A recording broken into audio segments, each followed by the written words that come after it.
Hello, investors. To most, investments into non-traditional assets using a self-directed IRA seems complicated and difficult. The truth is, it's not difficult at all.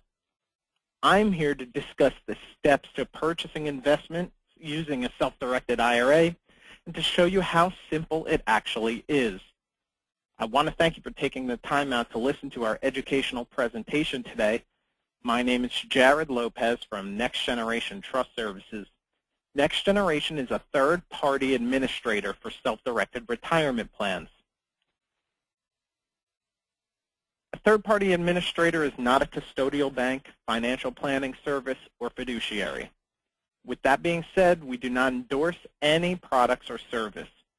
This presentation is for educational purposes only, and if you were recommended a Next Generation by another source, we are not affiliated with them. What we do is specialize in providing back office administration and IRS reporting for these non-traditional assets within a self-directed IRA. The IRA account that you open up here at Next Generation is no different than your current IRA or 401k with a custodian like Fidelity or Merrill Lynch. The only thing that changes is the number of allowable investments. With most banks, you must stick to stocks, bonds, mutual funds, and CDs. Establishing and moving an IRA account here would open up the number of allowable investments while keeping the funds tax-deferred or tax-free. Now, that's the beautiful part of all of this. It is not a distribution. You do not have to pay taxes when you invest out of your self-directed IRA. Just like the stocks your IRA currently holds, the investments are made by the IRA. As we go through the allowable investments, remember, you have to consider your IRA its own entity.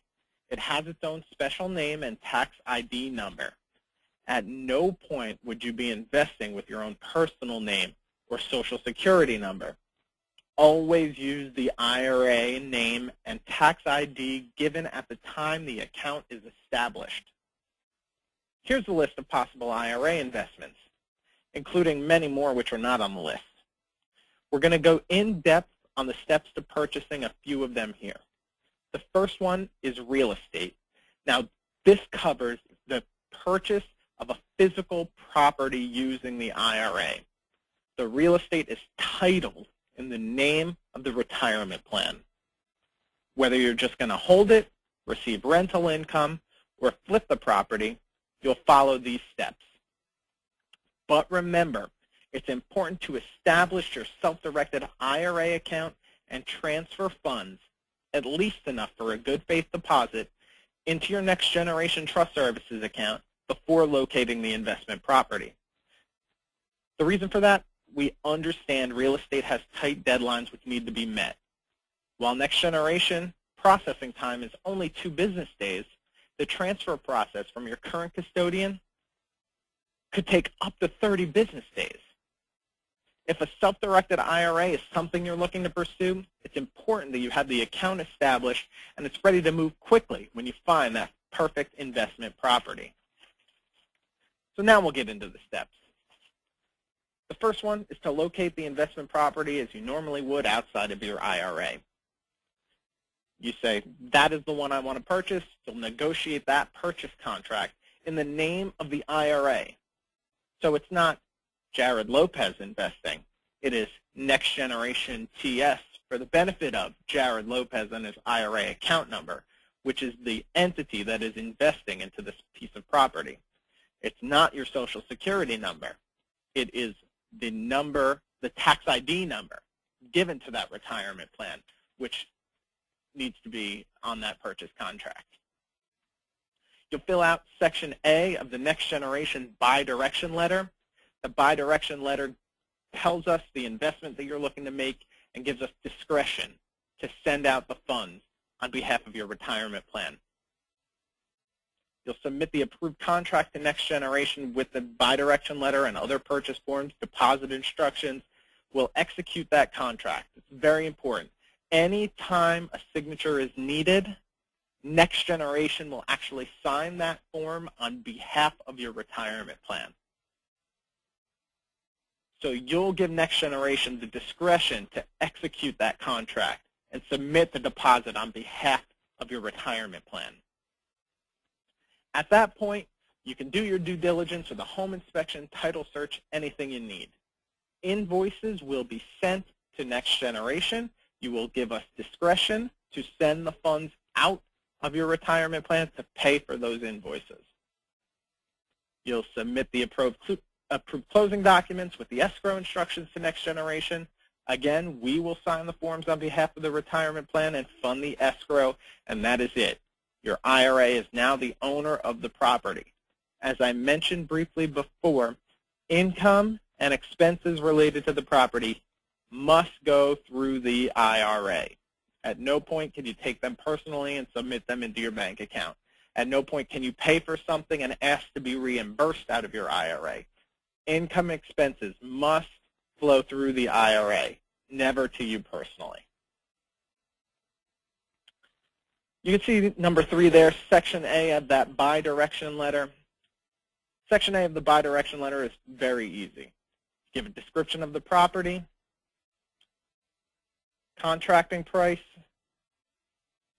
and information if there's a mortgage. Nothing difficult here. Only a couple of extra forms to fill out. But remember, you're using retirement plans that you typically wouldn't have access to. A couple of forms may be worth it for making this non-traditional investment. The next popular investment, one of the most popular, is notes and loans. With a loan or a note, the steps are very, very simple. First, find the company that is looking to borrow funds, or the individual that's looking to borrow funds. Obviously, you'll set up your Next Generation account, receive that name and that tax ID number of that retirement plan, never using your own personal name or Social Security number. It's up to you to create the promissory note with the lender listed as the borrower. It'll describe the terms of the note. It'll have the name of the IRA as the lender, the name of the individual or company as the borrower. You'll fill out Section B of the Next Generation Trust Services bi-direction letter with the information regarding your loan. You'll send that promissory note, which is signed by the borrower, to Next Generation, giving us discretion to sign on behalf of your retirement plan, and we will sign the note and send the check or wire based on the information that you provided on the bi-direction letter. So again, here you'll see the bi-direction letter needs to be filled out in order to give us discretion to send out funds from your retirement plan. Remember, all interest and principal paid must go into the IRA and never to you personally. That is prohibited. And here's what Section B of the bi-direction letter looks like. There's nothing complicated here as well. You'll need to fill out the borrower's information as well as the information on the terms of the note. This gets sent to Next Generation Trust Services along with the promissory note, and we'll execute the documents on behalf of your IRA and send the funds to the borrower. Very simple. Tax liens is the next investment we're going to be looking at today. Again, very simple. You'll locate the tax lien auction that you'll be attending, and you'll send the backup information to Next Generation Trust Services. Just lets us know that you're going to be attending this tax lien auction on this day. You'll register for the auction in the name of your retirement plan. So it's not John Smith that's attending the tax lien auction. It's Next Generation for the benefit of John Smith that's attending the tax lien auction. You'll fill out the Next Generation purchase documents and indicate the check denominations that you wish to bring. You can have 10 checks at $1,000, 5 checks at $1,000, 20 checks at $500. It's up to you on the number and the denominations of the checks that you want to bring to this tax lien auction. Next Generation Trust Services will execute any of the documents and send the checks to you. You will attend the tax lien auction and bid as normal. You will pay for the lien with the funds sent from your IRA, with the checks that we sent you from your IRA. And any unused funds will be sent back to Next Generation Trust Services and returned to your retirement plan. Of course, if you win, you'll be sending us all of this backup information and show us that the IRA, and not you personally, has won this lien. And finally, the last topic we're going to go over in this video is investments into an LLC or other private placement. This includes investing in an LLC specifically created for a real estate purchase. So if the LLC has been established already, you'll complete and submit the entity's operating agreement and subscription documents. The investor's name, again, you'll notice a trend, Next Generation TS for the benefit of your name and your IRA account number. If a tax ID number is needed, you will put that as well. Client will fill out Section C this time of the bi-direction letter, and they'll also fill out a separate form, the private placement instruction letter.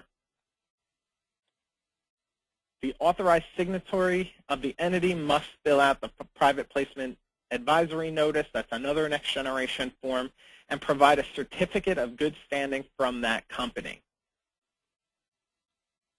All those forms will be sent to Next Generation. We'll execute anything we have to on behalf of your retirement plan and fund based on your election on the bi-direction letter. Now, the only difference between this as an established private placement and the next one, which is investment into a newly created private placement, is that instead of the certificate of good standing, you will need to provide the articles of formation of that company to Next Generation Trust Services. All of the other steps are the same. Section C of the bi-direction letter, private placement instruction letter, the authorized signatory of the entity will fill out the private placement advisory notice, and you send them all to Next Generation. The only difference between a new private placement and an established private placement is a new private placement, you'll need those articles of formation.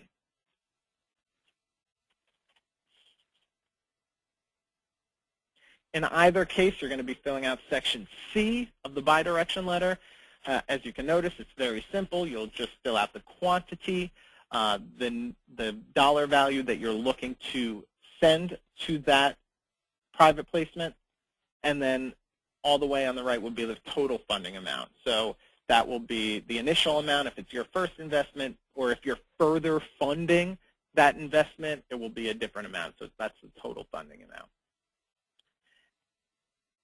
As you can see here on top, you do not use the bi-direction letter if you already personally own the asset, or if you or another disqualified person or entity is invested in that investment, or you are another disqualified person or management of that asset, or if it's a publicly traded entity.